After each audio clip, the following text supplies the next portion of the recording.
I'm going to take this and I'm going to screw this bracket on the top.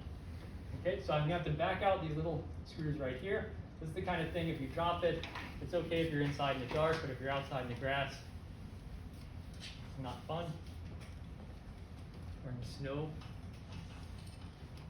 Okay, so I'm going to find the holes right here and screw these in. Another one as well.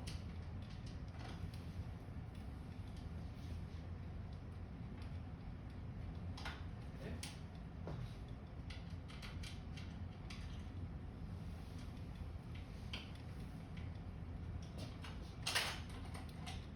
And this is kind of a slot here, so you can kind of slide it around a little bit.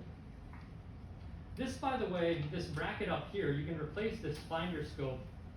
I have a bracket, you can hook up your camera to this, like you can piggyback the camera on top of the telescope. If you don't want to take pictures through the telescope, but you want to use the telescope to kind of track and aim at things and have a mount, you can hook a camera up here and just do photography that way.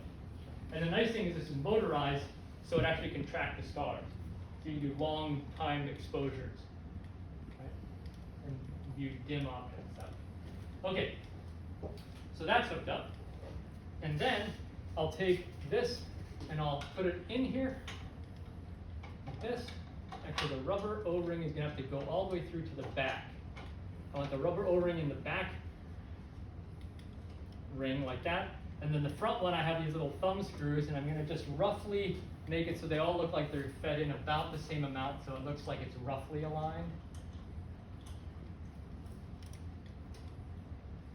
Okay, so it's in there roughly. Okay, it's kind of pointing in the right direction. And what we're going to do at some point is there's a little crosshairs in here, and we're going to have to take this and look at some distant object. You know, maybe we might take it like look at the top cross of the tower. And then the idea is to make it so that when you look through the scope, you're seeing that cross on top of the tower, and you also have this aligned right on the cross, so you know they're aiming at the same thing. Kind of like sighting a gun, right? So you want to make sure that when you fire, the bullet hits and your crosshairs are looking right at there. You kind of tweak the scope to make it so the barrel of the gun is lined up with the crosshairs. So we're going to have to do that process, okay? All right, so we have the telescope mounted, we have the finder scope hooked up, and now what we're going to do is we are going to hook up what's called the star diagonal in the back. If I undo this so that some of you can see, on the back of this telescope there's like this cap right here.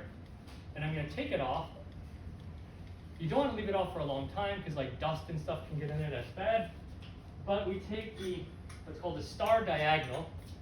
It's like this. This is called visual back, and the diagonal piece, these actually come apart. This gets screwed onto the back. This is like a ring, sliding ring that goes on. You thread it on like this. And there's a little mirror in here. Okay?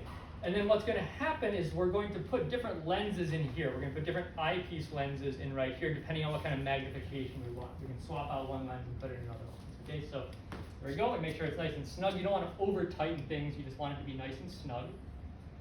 Okay. All right. And now what I'm going to do is I'm going to take off the cap.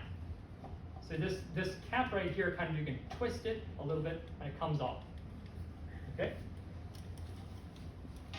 Now, so it's almost set up at this point, all right?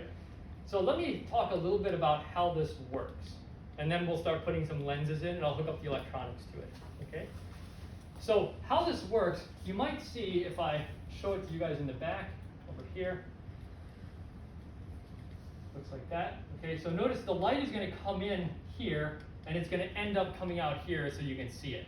But there's like this little thing in the middle that's blocking the light. Okay, so again over here, you can probably see, and if I turn it toward you, ladies over here, you can probably see. Okay, so there's you can kind of see in it. You can probably see the mirror if you look into there. Okay, but there's this big thing in the front. Okay, so what's going on here? I'll draw a little schematic diagram of how this works. The Schmidt-Cassegrain design, as I mentioned, has lenses and mirrors.